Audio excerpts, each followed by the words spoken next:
Petrol અને ડીઝલની કિંમતોને લઈને ચિંતા છે। રિઝર્વ બેન્કે પણ આજે જે હોર્મુઝ સંકટ છે અથવા તો મિડલ ઈસ્ટની જે સ્થિતિ છે એને લઈને જે ઉર્જા સંકટ પેદા થયું છે આખી દુનિયામાં એને લઈને ચિંતા વ્યક્ત કરી। એની સાથે સાથે દેશમાં સૌથી મોટા સમાચાર છે, ઘણા બધા લોકો સુધી આ સમાચાર પહોંચ્યા નથી કે કેન્દ્ર સરકારે તૈયારી કરી લીધી છે પેટ્રોલ અને ડીઝલનું જે વિકલ્પ છે એના માટે ગ્રાઉન્ડ તૈયાર કરી લીધું છે અને બહુ જલ્દી જોવા મળશે આપણને। જેવી રીતે સીએનજીની ચર્ચાઓ ચાલી રહી હતી ને પછી સીએનજી યુક્ત વાહનો બજારમાં આવ્યા, એવી જ રીતે હવે એક નવું સસ્તું પેટ્રોલ બજારમાં આવવાનું છે અને આ જે પેટ્રોલ છે એ ફ્લેક્સ ફ્યુલના સ્વરૂપથી એટલે કે ઇથેનોલ યુક્ત પેટ્રોલ। હવે તમે એમ કહેશો કે ઇથેનોલ યુક્ત પેટ્રોલ તો અત્યારે જ મળી રહ્યું છે, પણ હવે જે પેટ્રોલ આવવાનું છે એમાં 85% ઇથેનોલ અને માત્ર 15% પેટ્રોલ હશે।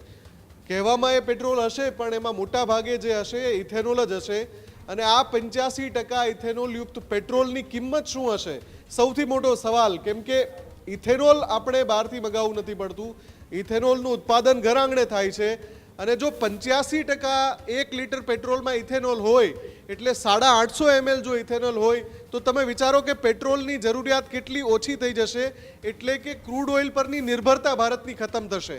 આ જે ઘટનાક્રમ છે એમાં બે કંપનીઓ દેશની જે બે પ્રમુખ કંપની છે ઓટોમોબાઈલ સેક્ટરમાં, એમણે એક કાર પણ લોન્ચ કરી જે આ પ્રકારના પેટ્રોલથી ચાલશે અને એક બાઇક પણ લોન્ચ કરવામાં આવ્યું છે અને હવે આગામી દિવસોમાં ઘણા બધા વાહનો આ પ્રકારના ઇંધણથી ચાલે એવા બજારમાં આવવાના છે।